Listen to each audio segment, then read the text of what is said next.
Hello guys, कैसे हो आप सब लोग। आई होप कि आप सभी अच्छे होंगे, आगे भी अच्छे रहिएगा। तो आईबीएस क्लर्क मेंस का आपका आज एग्जाम था 25 ऑफ जैन को। तो इसका कंप्लीट एनालिसिस शॉर्ट में आपके लिए लेके आया हूं। बिल्कुल शॉर्ट में मैं आपको कंप्लीट एनालिसिस दूंगा एग्जाम का कि आपसे किस टाइप के क्वेश्चंस पूछे गए थे और कैसे आप उनको टैकल कर सकते थे। अगर सबसे पहले मैं बात करूँ यहाँ पे रीजनिंग की, ओवरऑल एग्जाम की बात करें, मॉडरेट लेवल का एग्जाम था एज कम्पेयर टू अगर आईबीपीएस पीओ।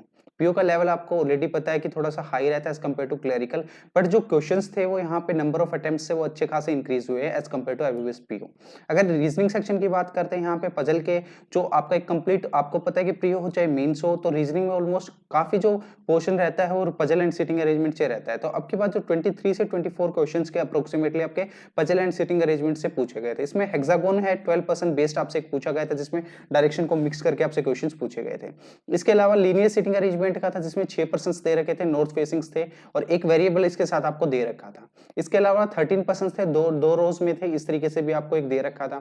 ईयर और मंथ बेस्ड पजल पूछा हुआ था, जिसमें आपको 12% यहाँ पे आपको दे रखे थे, उनको आपको अरेंज करना था। जैसे ईयर और पर्टिकुलर मंथ जैसे दिए होते हैं ना, उसमें 12% पे बेस्ड आपसे पूछा हुआ था।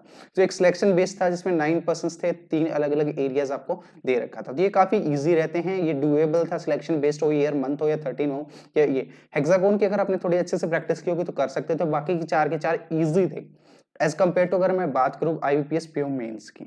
अब यहाँ पे इसके अलावा अगर बात करें हम, डेटा सफिशिएंसी के 3 से 4 क्वेश्चंस थे। कोडेड ब्लड रिलेशंस के क्वेश्चंस थे। आपको पता है मेंस में आपको ब्लड रिलेशन के कोडेड फॉर्म में मिलते हैं, चाहे आप डायरेक्शन एंड डिस्टेंस हो, चाहे इनइक्वालिटी हो। प्रीलिम्स में हमें डायरेक्ट क्वेश्चंस मिलते हैं, बट यहाँ पे हमें कोडेड फॉर्म में दिए होते हैं। इस तरीके से 9 क्वेश्चंस थे, जो कि कहीं ना कहीं अटेम्प्ट करने लायक थे। तो ये अगर आपने इन काफी जो मिसलिनियस क्वेश्चंस की प्रैक्टिस क्या होते हैं, वो इंपॉर्टेंट रहती है मेंस एग्जाम में। चाहे आप लॉजिकल रीजनिंग कर रहे हो या क्रिटिकल रीजनिंग कर रहे हो, उसके भी 7 से 8 क्वेश्चंस थे। ठीक है, मिसलिनियस यानी अगर हम बात करें 23 से 24 ही छोड़ दो, बाकी मिसलिनियस में आप अच्छे से स्कोर कर सकते थे अगर आपने मॉक दिए हैं या मेंस किया, फिर इन क्वेश्चंस की आपने प्रैक्टिस की होगी थी, क्योंकि सारे के सारे करने लायक थे। और जो मशीन इनपुट के क्वेश्चंस थे, वो 5 क्वेश्चंस एज यूजुअल एक सेट आपको देखने को मिलता है। तो ओवरऑल रीजनिंग काफी ईजी था, और जो अगर नंबर ऑफ अटेम्प्ट्स थे आप इजीली इंक्रीज कर सकते थे। आप मुझे बताइए कमेंट सेक्शन में आपके नंबर ऑफ अटेम्प्ट्स कितने गए हैं। इसके अलावा अगर मैं क्वांट की बात करूं, क्वांट भी अब की बार है वो ओवरऑल जो बात करते हैं डिफिकल्टी लेवल की, वो मॉडरेट ही रहा है। इजी टू मॉडरेट या मॉडरेट कह सकते हो आप। अगर आपका क्वांट थोड़ा बहुत भी अच्छा है तो आप इजीली कर सकते हो। ठीक है, तो यहाँ पे मेनली जो अभी तक एनालिसिस में पता लगा, कोई भी चार्ट बेस्ड टीआई नहीं पूछी गई थी आपसे। अगर हम बात करें 25 ऑफ जैन के एग्जाम में, अगर यहाँ पे देखें टेबल बेस्ड था, तो इसमें 2 सिटी दे रखी थी, ए और बी, मेल फीमेल का रेशियो आपको दे रखा था, टोटल था ए और बी है, जिस तरीके से आपको कुछ वैल्यूज आपको दे रखी थी। ठीक है, तो ये टेबल बेस्ड आपके पास था, तो आप इजीली कर सकते हो। जो कैसलेट डी आपसे पूछी गई थी उसमें। इसके अलावा क्वाड्रेटिक इक्वेशन बेस्ड था, 2 इक्वेशंस दे रखी थी आपको। ठीक है, इसके अलावा वेन डायग्राम, जो कि काफी बच्चे इससे घबराते हैं, वेन डायग्राम बेस्ड भी आपसे क्वेश्चंस पूछा गया था, जिसमें जो सब्जेक्ट थे वो थे हिंदी, मैथ्स और साइंस करके। इसके अलावा एक मिक्सचर पे बेस्ड कैसलेट आपको देखने को मिला था। ओवरऑल अगर मैं बात करूं, 4 आपको यहाँ पे डीआई देखने को मिलती, जिससे 20 क्वेश्चन यानी 20 मार्क्स के अप्रोक्सीमेटली आपसे क्वेश्चन पूछे गए थे।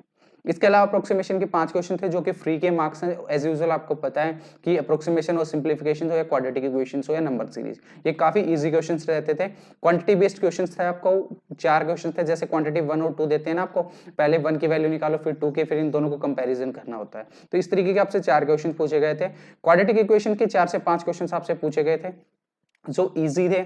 सीरीज बेस्ड क्वेश्चंस थे, 2 से 3 क्वेश्चंस थे, और इसके अलावा जो आपका अर्थमेटिक पे बेस्ड 10 से 12 क्वेश्चंस पूछे गए थे। अगर ओवरऑल बात करें, यहाँ पे 50 क्वेश्चंस थे और अच्छे खासे आप अटेम्प्ट कर सकते थे, लेकिन इसके लिए आपके क्या है, कॉन्सेप्ट की बहुत ज्यादा जरूरत थी। अगर आपके बेसिक्स भी अच्छे थे, इसके अलावा आपने प्रैक्टिस की है मॉक की, तो कहीं ना कहीं वो आपके लिए ईजी है। अभी वो चीजें नहीं रही हैं। जब पहले क्या करते थे, आप जीए अकेले को ज्यादा फोकस करते थे कि भाई मेंस में हम क्वांट में इतने अटेम्प्ट नहीं बढ़ा पाएंगे, तो हम जीए पे ज्यादा फोकस करते हैं। तो देखिए, जीए को उतना इजी लेते थे। आपने आईबीपीएस पीओ को देख लिया कि भाई ऐसा नहीं है कि आप रेगुलर नहीं पढ़ रहे हो तो आपका काम चल जाएगा लास्ट 1-2 महीने में पढ़ के, ऐसा कुछ नहीं था। बेशक उसमें दिसंबर से क्वेश्चंस पूछे गए हों, लेकिन कहीं ना कहीं अच्छे लेवल के क्वेश्चंस थे। आपको अगर आप रेगुलर पढ़ रहे थे तभी उन चीजों को आप कर रहे थे, और कहीं ना कहीं आपके सोर्सेज भी मैटर करते थे कि आपने जीए कहाँ से पढ़ा है। क्लियर है। और जीए की बात ही कर रहे हैं तो जीए में यहाँ पे आपको मैंने 13 क्वेश्चंस आप देख रहे हो स्क्रीन के ऊपर, ये इस क्वेश्चन से कुछ इस टाइप से आपसे क्वेश्चन पूछे गए थे। पीओ के कंपैरिजन में करें जीए काफी इजी थी, आपको डायरेक्ट क्वेश्चन पूछे गए थे। जैसे रिसेंटली आपको बैंक का पीसीए का आपको पता होगा, जो फ्रेमवर्क होता था ना आपका, उसके ऊपर यहाँ पे पीसीए में कोई बैंक इंक्लूड किया गया था, वो आपको बताना था कि कौन सा बैंक था। इस तरीके से डायरेक्ट क्वेश्चंस थे एज कंपेयर टू अगर हम आईबीपीएस पीओ की बात करें। पेटीएम पेमेंट बैंक है, आई थिंक ये पीछे आईबीपीएस पीओ में भी इसका कुछ ना कुछ था, शायद पेमेंट बैंक से रिलेटेड ही था। तो कहीं ना कहीं ये चीज भी आपको ध्यान रखनी है कि पेमेंट्स बैंक हो गया, फिर पर्टिकुलरली कोई भी इंडेक्स फंड हो गए, सारी चीजें आपको याद करके जानी है, अच्छे से करके जानी है। आईबीपीएस पीओ की अगर आप बोलोगे कि आईबीपीएस पीओ में भी करके गए थे, लेकिन उसमें क्या था कि एग्जामिनर को पता है आप कितना पढ़ रहे हो और कौन कौन से सोर्सेज फॉलो कर रहे हो।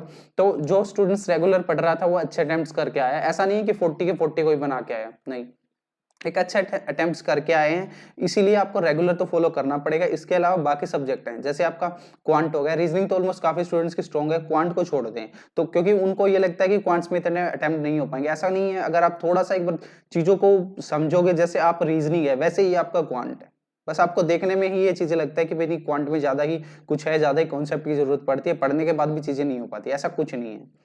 इसके अलावा अगर इंग्लिश की बात करें तो ये इस पूरे अगर मैं बात करूं एग्जाम का मोस्ट स्कोरिंग सेक्शन रहा है आपके पास, क्योंकि यहाँ पे जो एग्जाम का लेवल था वो इजी टू मॉडरेट कहेंगे। अगर जिसकी इंग्लिश अच्छी थी, इंग्लिश इन द सेंस की जिसकी कॉम्प्रीहेंड की जो नॉलेज है या चीजों को समझ लेता है, अच्छे से जल्दी समझ लेता है और चीजों को कहीं ना कहीं रिलेट कर पाता है, क्योंकि कहीं ना कहीं अब आप देखोगे आरसी था जो पोल्यूशन एंड बुक्स पे था, 10 से 12 क्वेश्चन आपसे पूछे गए थे, तो कहीं ना कहीं जिसकी रीडिंग अच्छी है तो वो यहाँ से वो निकाल सकता था। क्लोज टेस्ट से 6 से 7 क्वेश्चंस आपके क्लोज टेस्ट से आए हुए थे जो कि इजी टू मॉडरेट रहे थे, तो ज्यादा हाई लेवल का क्लोज टेस्ट आपको नहीं देखने को मिले था। सेंटेंस रीअरेंजमेंट के 1 क्वेश्चन था, इसके अलावा एरर डिटेक्शन के सिर्फ 1 ही क्वेश्चन आपको देखने को मिले था। इसके अलावा फ्रेज रिप्लेसमेंट के 5, 3 आपके मैच द कॉलम और 3 डबल फिलर्स और ओड वन आउट। तो ओवरऑल अगर आप देख रहे हो ना, जिसकी इंग्लिश अच्छी है तो वो कहीं ना कहीं एक अच्छा और डिसेंट स्कोर कर सकता था इसके अंदर। अभी आपको क्या करना, आपके जो नंबर ऑफ अटेम्प्ट्स है आप मुझे कमेंट करके बताइए कि कितने रहे हैं, और ओवरऑल मैं कोशिश करूंगा कि जो क्वांट का हूं मेमोरी बेस्ड पेपर कहीं ना कहीं से कुछ अगर मिल गया तो मैं आपको कंप्लीट यूट्यूब पे सोल्व करा दूं। इसके अलावा मैं आपको बता दूं, आज से हम डेली 8 PM पे आपके लिए लाइव क्लासेस कर रहे हैं। अपकमिंग जितने भी प्रीलिम्स एग्जाम है, चाहे जैसे ईएसआई का एग्जाम हो गया या फिर एसबीआई क्लर्क हो गया या फिर जितने भी प्रीलिम्स एग्जाम है उसके मॉक हम कवर अप कर रहे हैं, ठीक है। डेली 8 PM पे आप क्वांट का मॉक मैं आपको कवर कराऊंगा, तो डेली 8 PM पे आपको लाइव आना है और जो भी आपकी डाउट होगी हम साथ साथ उसको भी कवर अप करते चलेंगे। क्लियर है? चलिए फिर सेशन को एंड करते हैं। अगर वीडियो आपको अच्छा लगा तो प्लीज उसको लाइक जरूर कर देना, और जो भी आपकी डाउट है आप कमेंट सेक्शन में पूछ सकते हो, और इसके अलावा वीडियो को शेयर जरूर कर देना। नंबर ऑफ अटेम्प्ट्स है, आप अपने जो सब्जेक्ट वाइज क्वांट में अपने कितने की, रीजनिंग में कितने की, वो भी आप मेंशन कर दीजिए। तो चलिए मिलते हैं नेक्स्ट क्लास में, तब तक के लिए thank you and have good day.